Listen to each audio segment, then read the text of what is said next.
Olá, pessoal, tudo bem? Eu sou o professor Marcos Martins e eu estou aqui hoje criando meu canal no YouTube no intuito de auxiliar a todos vocês que vão fazer a prova do Exame Nacional do Ensino Médio, o Enem, mas também concursos públicos, com as disciplinas de Língua Portuguesa, Literatura Brasileira e a tão famigerada redação.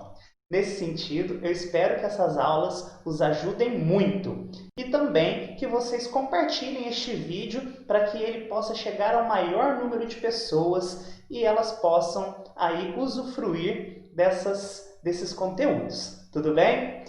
Bom, pessoal, vamos começar. Hoje a aula será de uma matéria da língua portuguesa extremamente importante para o Enem e para os concursos públicos. Sendo assim, ativem aí o sininho, tá bom? Para receber as outras aulas que virão e se inscrevam no meu canal, tudo bem?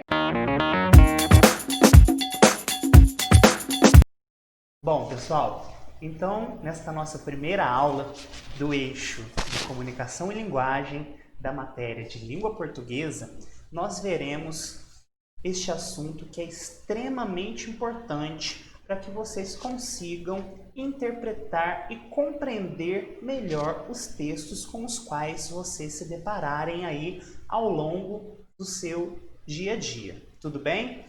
Tanto nas provas que vocês vão fazer, mas também no seu cotidiano. Então vamos iniciar. A matéria de hoje se chama Tipologia Textual. Também encontra por aí como tipos de texto, certo? Ou então, como também vem sendo chamado, modos de organização do discurso ou modos de organização textual. Então vamos lá. A primeira coisa, pessoal, é fazer uma conceituação sobre o que são esses tipos textuais. Então vejamos aí o que nós temos. Os tipos textuais dizem respeito às diferentes maneiras por meio das quais podemos organizar os nossos discursos, tendo aí discurso como sinônimo de texto. Estamos atribuindo essa sinonímia, tudo bem? Então, o que nós vemos aí nessa matéria de tipos textuais? Nós vemos a estruturação de um texto, os elementos que constituem este texto e o objetivo dessa organização. Tudo bem? Bom, então vamos fazer aí algumas conceituações básicas que vão ser importantes para que vocês consigam aí dar continuidade nos estudos dessa matéria. Então vamos lá. Em primeiro lugar, pessoal, o que é ideologia? Por que é importante estudar a ideologia quando nós estamos falando de texto? Porque, pessoal, nada na língua é por acaso. Lembrem-se disso. Na língua, nada é por acaso. Sempre existe, pessoal, uma intenção comunicativa, ou seja, uma motivação que me faz querer produzir um texto, que me faz querer me comunicar com o meu interlocutor e assim por diante. Tudo bem? Então essa motivação, essa intenção que nos move, né, nessa produção textual, nós vamos perceber que sempre existe uma ideologia que contribui para que essa intenção comunicativa exista, certo? E aí nós precisamos ter clareza sobre o que é ideologia quando eu estou falando de textualidade. Tudo bem? Bom, se vocês procurarem sobre o termo ideologia, vocês vão encontrar N definições. Vocês vão encontrar definições de diversos filósofos, certo? Linguistas da análise do discurso e assim por diante. Mas aqui, para a nossa matéria de língua portuguesa, nós vamos atribuir à palavra discurso essa definição que eu estou trazendo aí para vocês. Tudo bem? Então, o que é ideologia? Ideologia são todos os diferentes valores que vamos adquirindo ao longo de nossa vida, individuais e coletivos. Então, são os valores que eu trago enquanto indivíduo, eu vou construindo aí ao longo da minha vida, mas também nos valores coletivos, no sentido do meio onde eu estou inserido, certo? A minha família, o meu grupo e assim por diante. a minha comunidade, etc.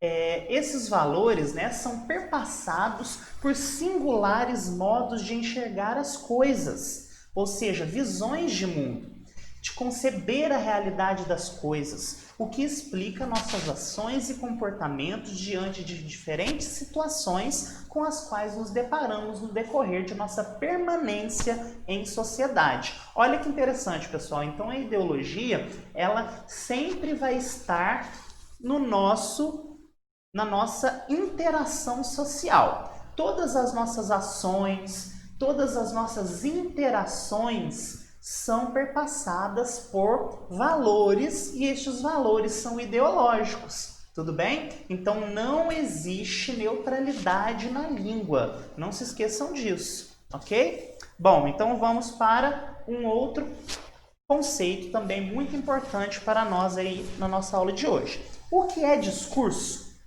Então você já deve ter ouvido por aí, né? O discurso do político e não sei o quê. E aí quando vem a palavra discurso, às vezes vocês lembram apenas do político, não é? Mas cuidado, pessoal, o discurso é muito além do que, né, esse discurso político. Não deixa o discurso político de ser um discurso, mas esse conceito não se restringe a esse campo, tudo bem?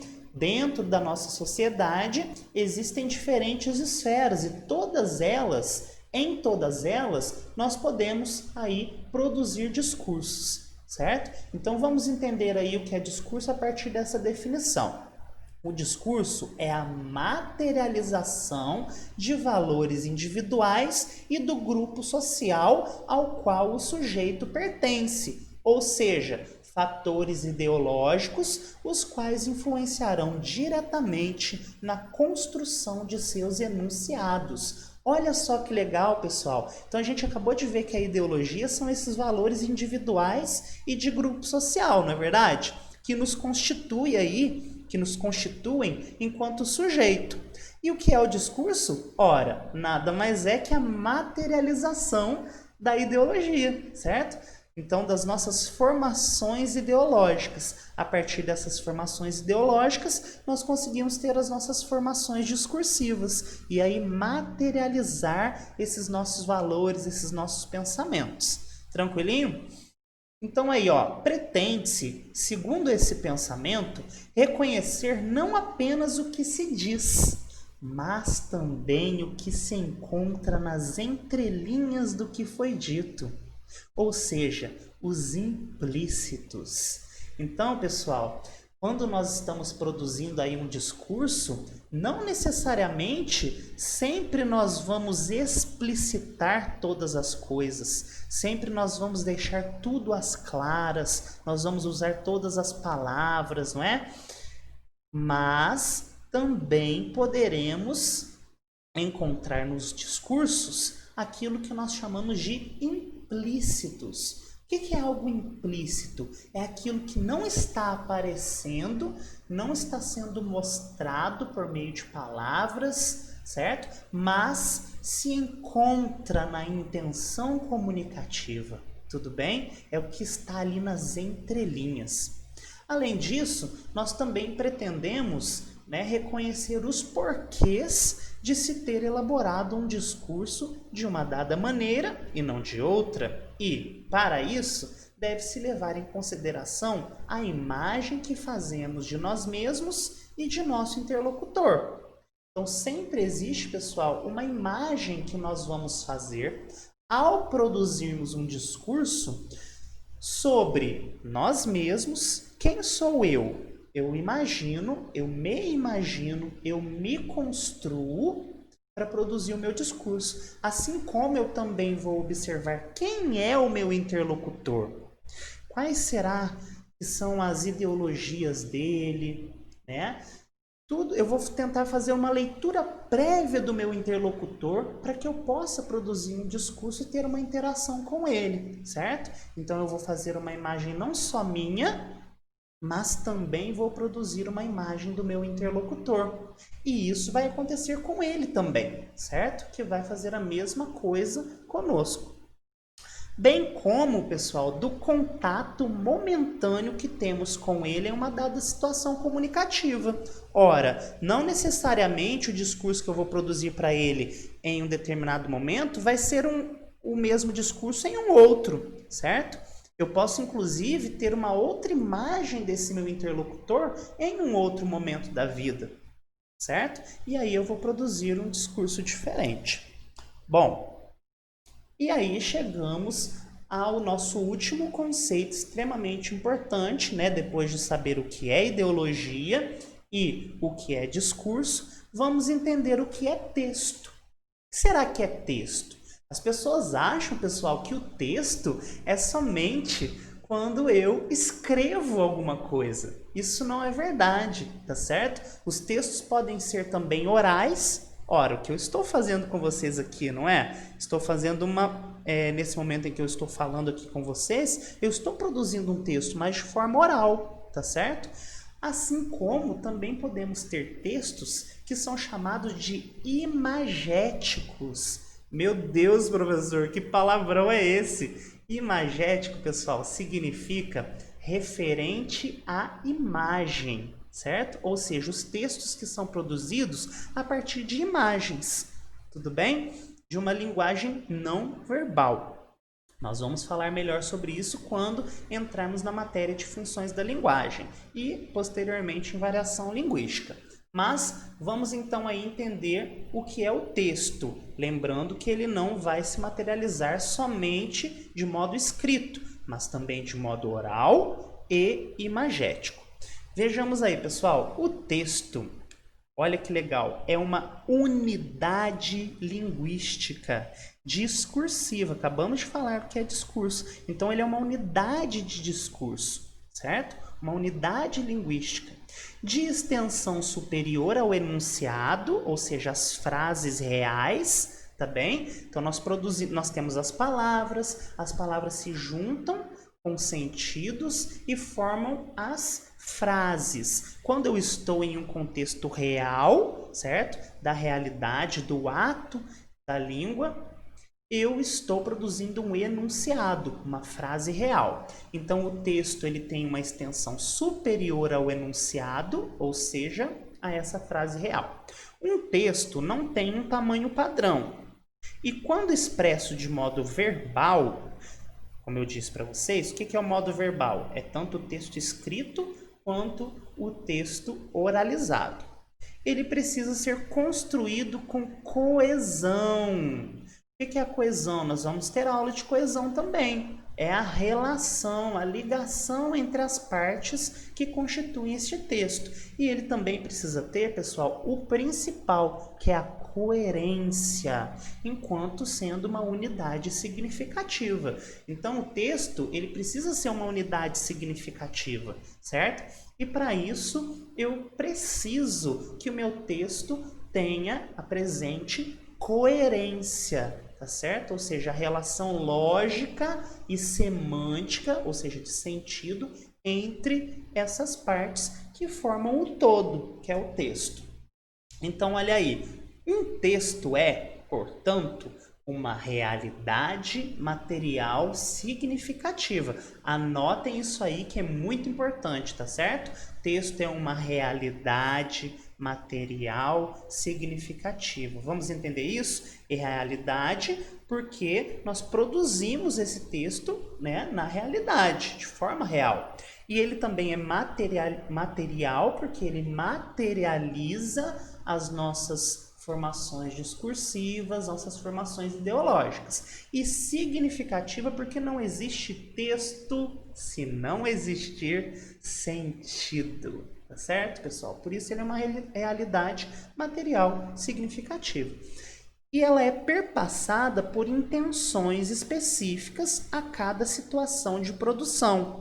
O que é isso, professor? Intenções, nós já falamos, né? As motivações específicas. E o que é situação de produção? É o contexto. A cada contexto, a cada situação de produção comunicativa, nós temos intenções específicas ao produzir um texto, certo? Que motiva sua construção, ou seja, sua tessitura. O que é tessitura, pessoal? texto, pessoal, vem da mesma raiz de tecido, tá certo? Então, se nós pensarmos num tecido, né, ele é um emaranhado de linhas que vão se entrecruzando e formando aquela peça da roupa, não é verdade? Assim como, né, texere, o texto ele também tem essa origem, essa questão etimológica, tá certo? Por quê? Porque ele também é um conjunto de partes menores que vão se entrelaçando para formar essa parte maior que é o texto. Então nós chamamos essa construção do texto de tessitura, tudo bem? Portanto, pessoal, nós podemos resumir aí o texto como sendo um todo significativo. Olha que legal, todo significativo. Ou seja, um conjunto maior, né, que tem sentido, que é construído por um conjunto de palavras e frases reais, que são os enunciados, encadeados segundo uma intenção específica e ideológica, o que permite a interpretação adequada de suas mensagens, bem como de seus sentidos específicos, os quais são determinados por quê? Pela situação de produção discursiva, ou seja, o nosso contexto. Tá bem? Então, fiquem atentos ao quadro. Vamos para o quadro agora para materializar tudo isso, porque tá muito teórico, né, gente? Então, vamos aí entender melhor. E agora essas palavrinhas que nós já conceituamos, perdão, vamos aí materializar no quadro. Então, toda vez que eu disser essas palavras, vocês já sabem o que elas significam, tá bem? Então, vamos lá.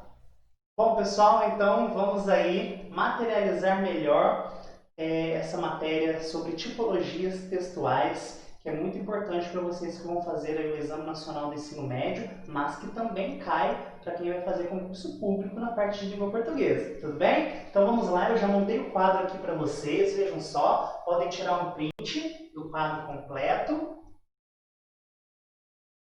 Então, pessoal, o que nós temos aqui? Tipologias textuais, que também são chamadas de modos de organização do discurso.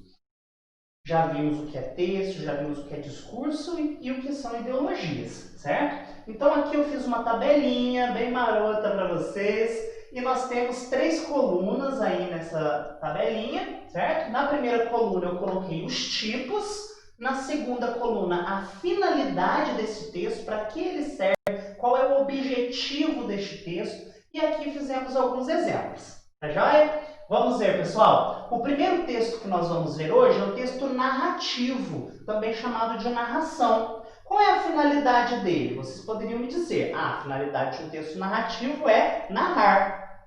Mas o que é narrar? Narrar, pessoal, nada mais é do que contar uma história, um acontecimento, tá certo?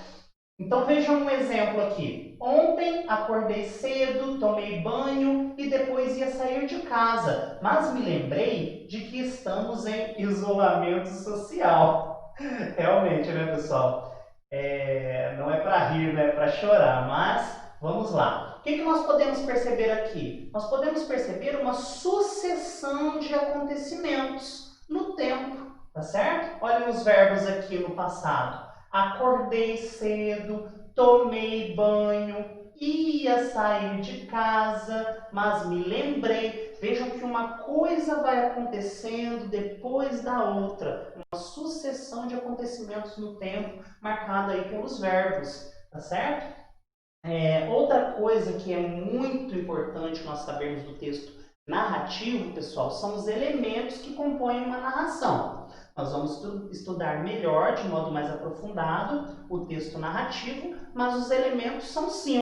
Nós temos em toda a narração personagens, o narrador, o tempo, o espaço e temos também o enredo, tá certo? Vamos estudar tudo isso de maneira mais esmiuçada na nossa próxima aula.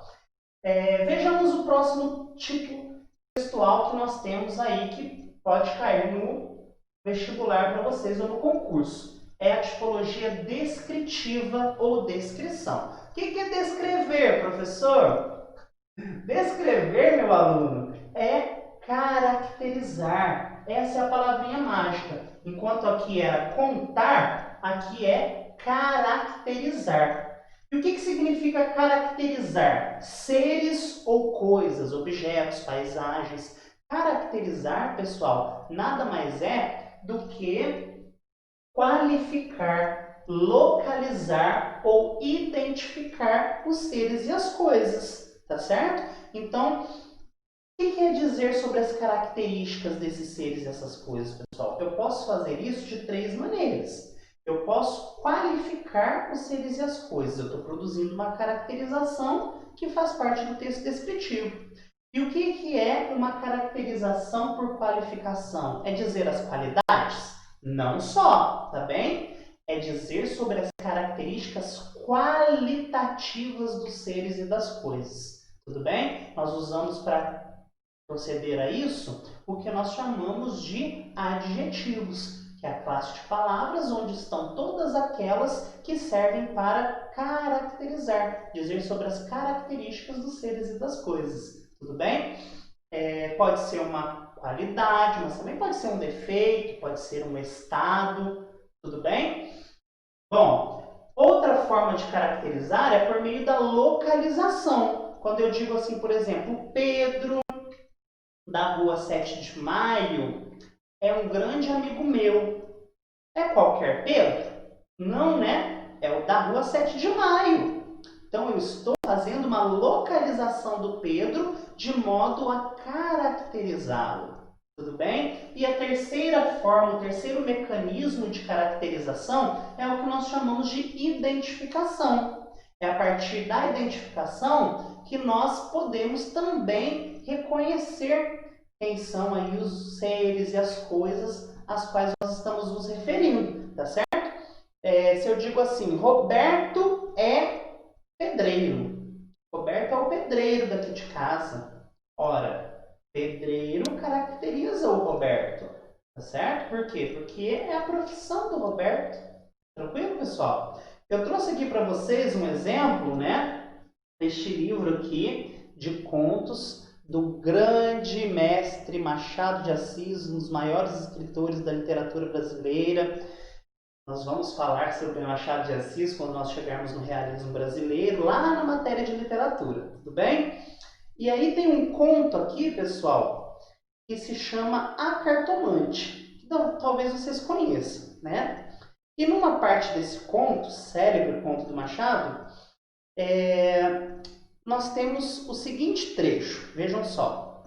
Veio uma mulher, era a cartomante. Camilo disse que ia consultá-la. Ela fê-lo entrar. Dali subiram ao sótão, por uma escada ainda pior que a primeira e mais escura. Em cima havia uma salinha mal alumiada por uma janela que dava para o telhado dos fundos. Velhos trastes, paredes sombrias, um ar de pobreza que antes aumentava do que destruía o prestígio. Então, pessoal, aqui neste trecho, neste excerto, a parte aqui do conto, né? O que nós podemos perceber? Se eu perguntar para vocês qual é o modo de organização do discurso, a tipologia textual predominante em um conto? Bom, facilmente vocês vão me responder, não é? Se é um conto, está contando algo, está contando uma história. Então, predominantemente, vocês vão me dizer que é o texto narrativo. Isso é verdade, tá certo? No entanto, nós temos que entender que não vão existir, ou raramente vão existir, textos nos quais só exista um tipo textual. Esses textos com tipologia pura. Muito raro disso acontecer, certo, pessoal? O que nós vemos na maioria dos gêneros textuais é uma conjugação, é uma articulação, uma complementaridade entre os tipos textuais. Eles em conjunto formam um gênero. Claro que vai existir aquele tipo textual que predomina, que é mais importante pela finalidade principal daquele texto. Mas isso não quer dizer que outros modos não possam coexistir. No caso aqui, que eu li para vocês, a cartomante, nós vemos claramente quando ele está dizendo assim, ó, veio uma mulher, era a cartomante. Quem é a cartomante? A mulher. Então está identificando quem era a mulher. Não era qualquer mulher, era a cartomante. Nesse caso, nós temos um tipo de caracterização por identificação, que nada mais é do que uma descrição. Então eu tenho uma passagem descritiva. E quando ele começa a caracterizar o sótão, através do qual aí as escadas, né, das quais o Camilo subiu para chegar até o sótão. Então ele diz, né, que o sótão tinha paredes sombrias, né, tinha um ar de pobreza. O que ele está fazendo aqui? Está caracterizando também esta salinha, né, este sótão. Tudo bem, pessoal? Então temos uma passagem descritiva dentro de um texto narrativo. Isso vai acontecer. Lá na prova para vocês, eles podem perguntar quais são os tipos textuais existentes naquele gênero, naquele texto. Ou, o que é mais recorrente, é de eles perguntarem para vocês qual é o tipo textual predominante naquele texto. E aí vocês vão dizer para mim, tudo bem? Depois, quando nós formos fazer os exercícios, vocês vão ver melhor como é isso. Então, olha aqui um exemplo. Era uma mulher, a cartomante, parafraseando aí o conto do Machado, né? Mudando um pouquinho. Então, quem é a cartomante? Ora, a mulher. Então, cartomante é uma identificação da mulher. É um caso de descrição. Tranquilo, pessoal? Quais são as outras formas que nós temos aí de organizar os nossos textos? A próxima é o texto chamado de injuntivo ou injunção. Também recebe o nome de texto instrucional. Esse segundo nome, ele já nos dá uma ideia de qual é a finalidade desse tipo de texto, não é verdade? Então, o texto injuntivo, esse nome é importante porque ele é um pouquinho mais difícil, né? E geralmente é o que cai. Então, olha lá, o texto injuntivo, a finalidade dele é de proceder a comandos. Proceder a comandos. Com isso, eu quero interferir no comportamento do interlocutor. Então, eu tenho aí comandos. Eu tenho aí interferência no comportamento do meu interlocutor. Como que eu faço isso? Ora, quando eu estou te dando uma ordem, quando eu te faço um pedido, quando eu te dou um conselho, eu quero interferir no seu comportamento de alguma forma, tá certo? Ou até mesmo quando eu estou passando instruções para você, dizendo como alguma coisa funciona. Estou produzindo um texto injuntivo instrucional. Gramaticalmente, em geral, nós vamos ter o quê? Que é muito recorrente nesses textos. Verbos no modo imperativo. Tá bem? Porque o modo imperativo é um modo verbal a partir do qual nós damos ordem, fazemos pedido, damos um conselho, fazemos uma súplica e assim por diante. Tá joia, pessoal? Então, vejam aqui um exemplo. Primeiro, ligue o aparelho na tomada. Em seguida, aperte o botão verde play. Isso aqui parece o quê? Parece até um manual de instruções, não é verdade? O que nós temos aqui? Olha lá. Primeiro, ligue. Em seguida, aperte. Estes verbos estão nos passando uma ideia de quê? De instrução, como que eu devo proceder para chegar à minha finalidade, ligar o aparelho. Tudo bem? Então, nós temos esses verbos marcados, conjugados, no modo imperativo, tá certo? O que nós podemos ter também? Vocativos, né? Porque eu estou me dirigindo ao interlocutor para interferir no comportamento dele. Tudo bem, pessoal? Então, é muito importante que vocês entendam isso. Onde que eu teria, por exemplo, um texto injuntivo predominando? Manuais de instrução. Qual outro gênero? receitas culinárias. Qual outro, professor? Horóscopos. O que mais? Bulas de medicamento. Predominantemente vai ser o texto injuntivo. Mas vai ser só injuntivo? Não, não, né, pessoal? Como eu disse para vocês, vai ter uma conjunção aí de tipologias textuais. Eles vão se complementar. Se eu pensar, por exemplo, numa receita culinária. Pense no gênero textual, receita culinária. Se eu olho uma receita, eu vou ter o quê? Quais são as partes da receita? Primeiro, título. Bolo de chocolate. Delícia. Depois, o que vem? Uma configuração formal, certo? O que eu tenho depois? Ingredientes. E depois, modo de preparo. Eu olho para isso e eu já sei que é uma receita culinária, certo? Aí, na parte de ingredientes, o que tem lá? 3 ovos, uma xícara de açúcar, uma xícara de óleo, 2 xícaras de leite morno, 3 xícaras de farinha de trigo. O que eu estou fazendo aí, pessoal? Eu estou dando um comando? Eu estou tentando interferir no comportamento do meu interlocutor? Não, não, não, não. Eu estou apenas caracterizando os ingredientes, dizendo o que eu vou usar. O que eu vou usar e a quantidade do que eu vou usar, tá certo? Então, nessa parte, nesta seção da receita culinária, nós temos uma descrição. E depois, a seção seguinte é o quê? Modo de preparo. Primeiro, bata os ovos com o açúcar e o leite morno.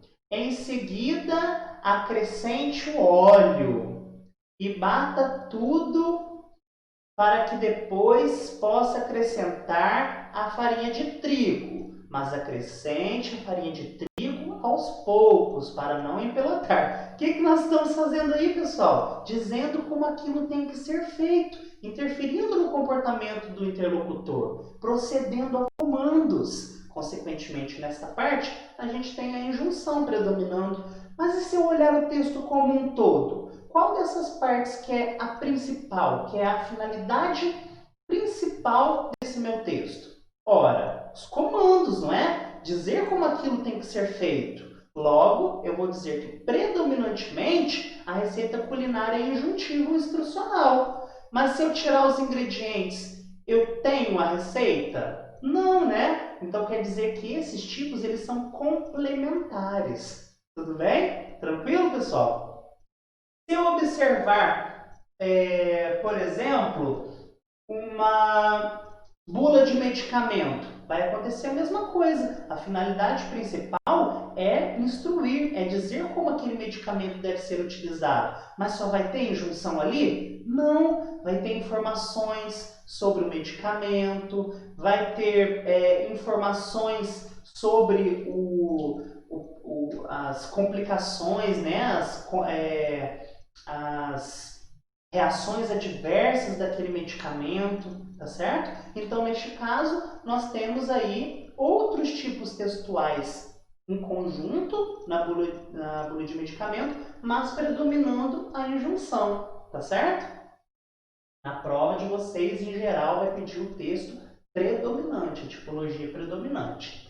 E por último, pessoal, vamos falar sobre os dois tipos textuais aí que têm alguma relação entre si, tá certo? Vamos falar do texto dissertativo ou somente dissertação. O que é dissertar, pessoal? Muita gente pode dizer assim, professor, dissertar é dar uma opinião, defender um ponto de vista.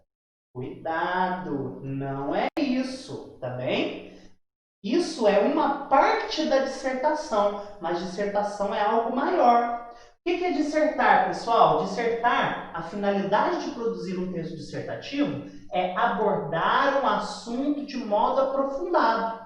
Então, eu tenho um assunto, seja ele qual for, e quando eu abordo esse assunto de modo aprofundado, trazendo dados, trazendo citações, trazendo referências, trazendo alusões históricas e outras estratégias, eu estou, na verdade, produzindo uma dissertação, um texto dissertativo. Tudo bem?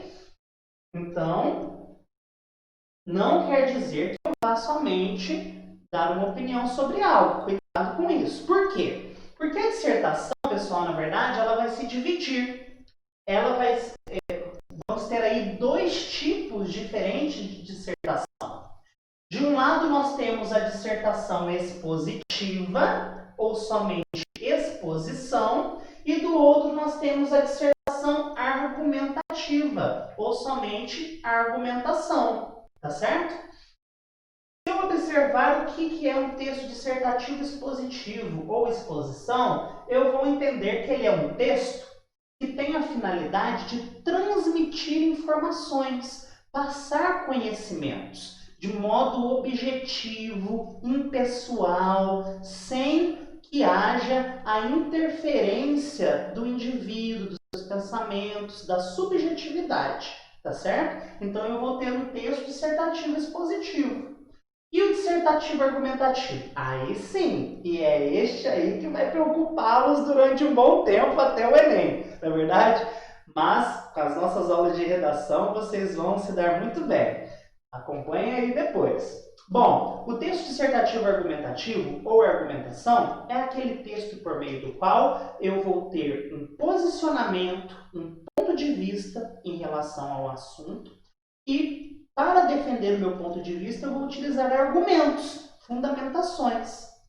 Mas qual é a finalidade real? Qual é o objetivo final de se produzir um texto dissertativo argumentativo? Ora, nada mais é do que convencer o interlocutor.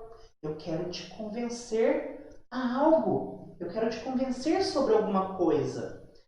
Como assim? Eu quero te convencer a passar para o meu lado, a pensar como eu? Não. Eu quero te convencer de que a minha tese, a minha ideia, o meu ponto de vista apresenta uma razão social de existir. Olhem só isso, pessoal, muito importante. Eu quero convencer o meu interlocutor de que a minha tese, meu ponto de vista, meu posicionamento tem uma razão social de existir. Razão social de existir. O que quer dizer isso? Quer dizer que a minha opinião, ela não é um devaneio. Ela não é uma esquizofrenia da minha cabeça, certo? Eu tenho um porquê, eu tenho uma razão lógica. Então a minha ideia, a minha opinião, ela tem uma razão social de existir. Ela tem uma razão de existir dentro da sociedade. Tudo bem? E aí eu vou comprovar para você isso a partir dos meus argumentos. Tranquilo? Essa é a diferença entre o texto expositivo e o texto argumentativo. Mas ambos são dissertação, tá certo? Cuidado com isso. Olhem dois exemplos aqui para ficar claro a diferença entre essas duas tipologias. Primeiro, o aborto é uma prática ilegal no Brasil. Se eu disser isso para você, eu quero te convencer a algo?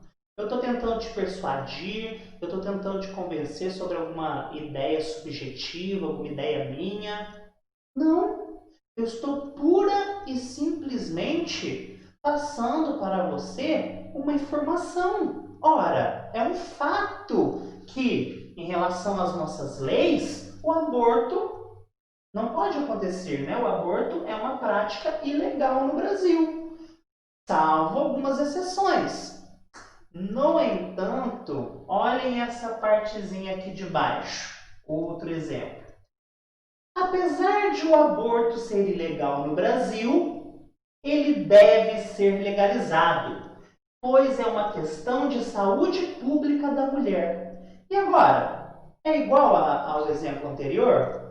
Não, né, pessoal? Agora o que nós conseguimos ver? Nós conseguimos notar claramente que existe um posicionamento dessa pessoa que produziu esse texto, tá certo? Que posicionamento é este? A pessoa é a favor ou é contra a legalização do aborto? É claro que ela é a favor. Onde que eu vejo isso? Olha aqui, ele deve ser legalizado. Ele quem? Esse pronome está fazendo referência ao que já foi dito. Qual é o referente? O aborto. Então, o aborto deve ser legalizado. Essa é a opinião da pessoa que escreveu isso. Não estou entrando aqui na questão sobre os posicionamentos. Se você é a favor, se você é contra, mas pode deixar aí se você quiser deixar nos comentários, tá? No entanto, nós vamos ter uma aula específica sobre texto argumentativo, e aí vocês vão poder argumentar mais, tá bom? Mas neste caso aqui, nós percebemos que não existe neutralidade, existe sempre um posicionamento. E no texto argumentativo, o posicionamento é uma parte fundamental dessa tipologia textual. Tá certo, pessoal? Bom, então agora, já que vocês acompanharam até aqui, vou deixar que tirem aí novamente o print, para quem não conseguiu tirar da outra vez. E vamos partir para a parte esperada, não é? Por vocês, que é a materialização desses conceitos por meio dos exercícios. Então vamos praticar? Bora lá? Bom, pessoal, então eu estou aí trazendo para vocês alguns exercícios para que nós possamos materializar os conceitos que nós vimos até agora sobre a matéria de tipologia textual, ou modos de organização do discurso. Vamos ver este primeiro texto aqui. Inclusive, depois eu posso mandar os arquivos para vocês, tá, pessoal? Tanto o arquivo aqui dos exercícios, quanto o slide, tá bem? Então vamos lá. Exercícios de fixação sobre tipologia textual. Vamos ver o primeiro aqui. Leia o seguinte texto para responder às questões 1 e 2. Então temos o texto que vai servir de base para responder a essas questões seguintes. Vamos lá. Abre aspas, reticências, ou seja, tem alguma coisa antes. Quando entrou em casa, naquela noite, foi a irmã quem lhe abriu a porta, perguntando: janta já? Ainda não. Espere um pouco, Ricardo, que vem jantar hoje conosco. Policarpo, você precisa tomar juízo. Um homem de idade, com posição respeitável como você é, andar metido com esse seresteiro, um quase capadócio, não é bonito. O major descansou o chapéu de sol. Um antigo chapéu de sol, a haste inteiramente de madeira, um cabo de volta incrustado de pequenos losangos de madrepérola, e respondeu: mas você está muito enganada, mana. É preconceito supor-se que todo homem que toca violão é um desclassificado? A modinha é a mais genuína expressão da poesia nacional, e o violão é o instrumento que ela pede. Nós é que estamos abandonando o gênero, mas ele já esteve em honra em Lisboa no século passado com o padre Caldas, que teve um auditório de fidalgas. Beckford, um inglês notável, muito elogia. Mas isso foi em outro tempo. Agora, que tem isso, Adelaide? Convém que nós não deixemos morrer as nossas tradições, os usos genuinamente nacionais. Bem, Policarpo, eu não quero contrariar você. Continue lá com suas manias. O major entrou para um aposento próximo, enquanto sua irmã seguia em direitura ao interior da casa. Quaresma despiu-se, lavou-se, enfiou a roupa de casa, veio para a biblioteca, sentou-se a uma cadeira de balanço, descansando. Bom, pessoal, então o que nós temos aí? Nós temos um excerto, né, um trecho do romance Triste Fim de Policarpo Quaresma, do grande Lima Barreto. Nós vamos estudá-lo também lá nas nossas aulas de literatura brasileira. Bem, inclusive, pessoal, este romance, ele vai ser cobrado, né, neste ano aí na prova da UERJ, tá bom? No vestibular da UERJ. É um dos livros de leitura obrigatória. Muito legal, inclusive, tá? Bom, então vejamos aí. Número 1. Identifique no texto acima os modos de organização discursiva dos trechos com parênteses, de acordo com as correspondentes letras. Então temos aí letra A, narração, B, injunção, C, descrição, D, exposição e E, argumentação. Vamos ver aí. Vamos ver o primeiro parênteses. Então o que é para a gente fazer? Colocar a letrinha aqui com a resposta, tá certo? Então vejamos aí. Ainda não. Espere um pouco o Ricardo que vem jantar hoje conosco. Olha só o verbo, gente. Espere um pouco o Ricardo que vem jantar hoje conosco. Ele está fazendo o quê, pessoal? Tentando interferir no comportamento da irmã, não é verdade? Olha o verbo marcado aqui no modo imperativo. Espere. Então, vamos ter uma injunção, correto? Então, lá, letra B. Letra B. Vamos ver o próximo. Policarpo, você precisa tomar juízo. Um homem de sua idade, composição respeitável como você é, andar metido com um seresteiro, quase capadócio. A mesma coisa, né, pessoal? Não é bonito. O que ela está fazendo? Será que ela está... Não, a mesma coisa não, perdão. Ela não está interferindo, né? Ela estaria interferindo se fosse aqui, ó. Você precisa tomar juízo. Mas ele está aqui embaixo. Então vamos ver o que está predominando aqui. Um homem de idade, composição respeitável, como você é, andar metido com esse seresteiro, um quase capadócio, não é bonito. O que ela está fazendo, pessoal? Ela está dando uma opinião sobre o rapaz, né? O seresteiro, tá certo? Então, a opinião dela é de que ele não ande, que o Quaresma não ande com esse rapaz. Então, ele está emitindo uma opinião. Consequentemente, eu tenho uma argumentação, tá certo? Letra E. Letra E. E depois, o major descansou o chapéu de sol. Um antigo chapéu de sol, a haste inteiramente de madeira, um cabo de volta, incrustado de pequenos losangos de madrepérola. Olha, pessoal, quem é que tinha a haste inteiramente de madeira? Quem tinha um cabo de volta? Quem era incrustado de pequenos losangos de madrepérola? O chapéu de sol, que inclusive era antigo, né? Então, tudo isso aqui são características, tá, do chapéu de sol. O que ele está fazendo aqui, então? Está fazendo descrição, não é verdade? Consequentemente, letra C. Letra C. Descrição. É uma passagem descritiva. Vamos ver o próximo? Mas você está muito enganada, mano. É preconceito supor-se que todo homem que toca violão é desclassificado. A modinha é a mais genuína expressão da poesia nacional e o violão é o instrumento que ela pede. O que ele está fazendo, pessoal? Ele está contra-argumentando, né? O que a irmã disse. Nesse caso, ele está procedendo também a uma argumentação, tá certo? Neste caso, aí nós temos letra E. Letra E. E depois, o próximo parênteses. Que tem isso, Adelaide? Convém que nós não deixemos morrer as nossas tradições, os usos genuinamente nacionais. Mesma coisa, opinião, tá, pessoal? Continue emitindo opinião. Argumentação. Bem, Policarpo, eu não quero contrariar você. Continue lá com suas manias. Continue. Então, aqui nós temos uma injunção, interferência no comportamento do interlocutor, certo? E essa última aí, vejamos. Bem, Policarpo... não, já foi. O major entrou para um aposento próximo, enquanto sua irmã seguia em direitura ao interior da casa. Quaresma despiu-se, lavou-se, enfiou a roupa de casa, veio para a biblioteca, sentou-se a uma cadeira de balanço, descansando.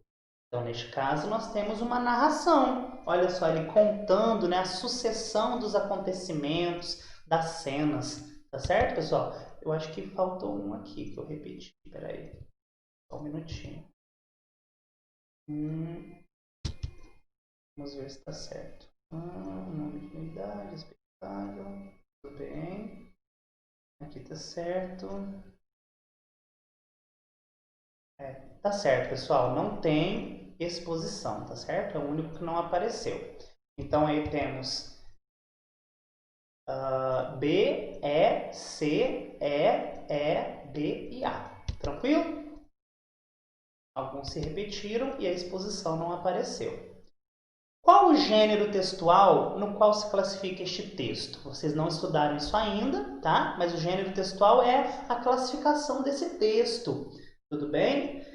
Então, nós podemos dizer que este texto é um romance. É o romance Triste Fim de Policarpo Quaresma. Nós vamos estudar gêneros textuais também. Qual é o tipo textual predominante neste texto? Ora, predominante no romance é o texto narrativo, tá certo? Mas só tem narração?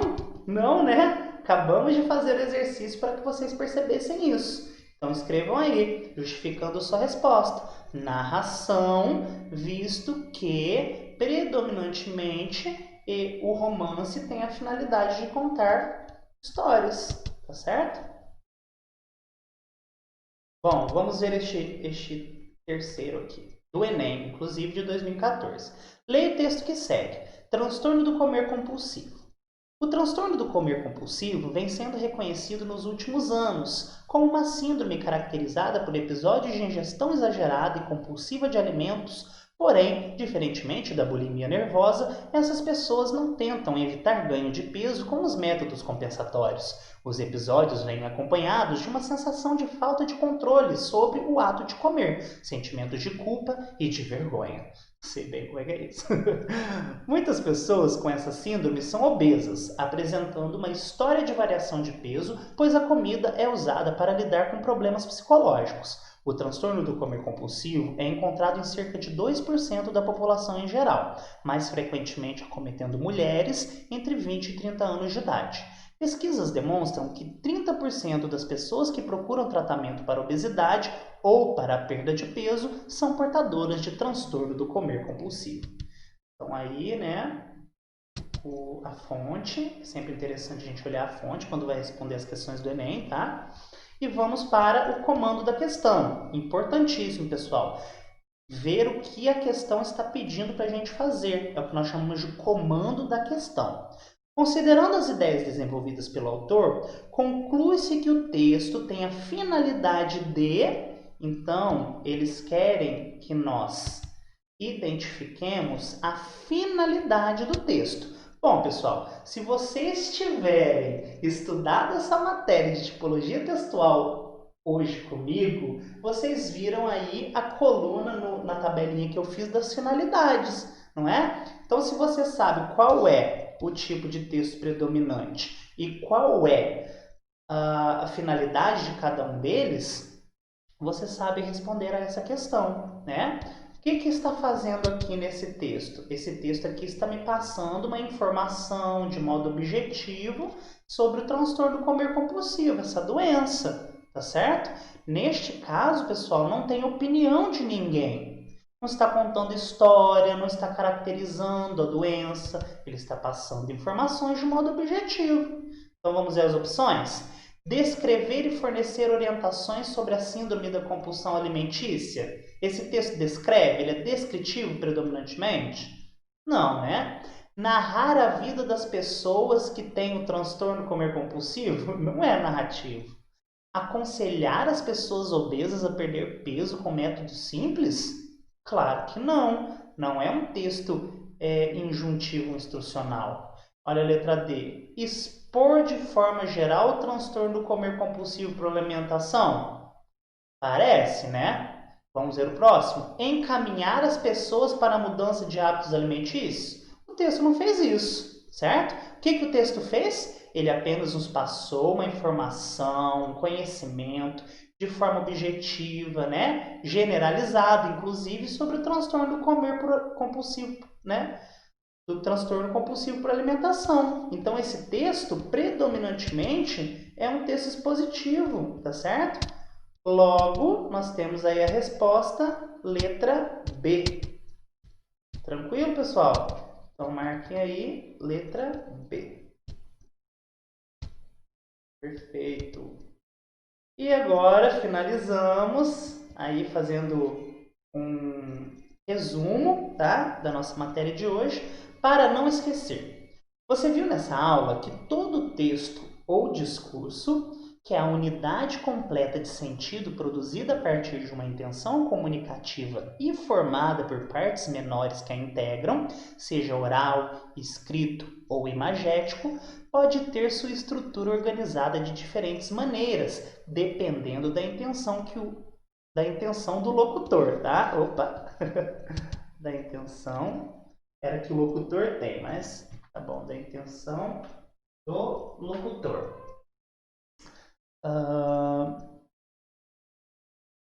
A esses modos de organização do discurso chamamos de tipologia textual, que podem ser 5. 1. Narrativo. 2. Descritivo. Dissertativo. 3. Argumentativo ou 4. Expositivo. E 5. Injuntivo instrucional. Lembre-se sempre de que nenhum discurso é unicamente organizado apenas segundo um desses tipos. Mas o todo é que revelará como esse texto será recebido pelo interlocutor. Sendo assim, em um mesmo texto poderão coexistir diferentes tipos textuais, ainda que sempre haja o predomínio de um em relação aos demais. Tranquilo, pessoal? Então, vamos nos ver mais um pouquinho. Então, por hoje é só. Eu espero que vocês tenham entendido a matéria e gostado da nossa aula, tudo bem? Se não gostado, pelo menos entendido, para mim já está de bom tamanho. Então, eu espero vocês na próxima. Não se esqueçam de ativar o sininho para quando nós produzirmos novos vídeos aí para vocês continuarem estudando, tá certo? E também se inscrevam no canal, é claro, né? Para contribuir aí para que possamos atingir o maior número de pessoas. Compartilhem este vídeo, tá certo? Muito obrigado por esta aula e na próxima nós nos vemos. Um beijão, até mais!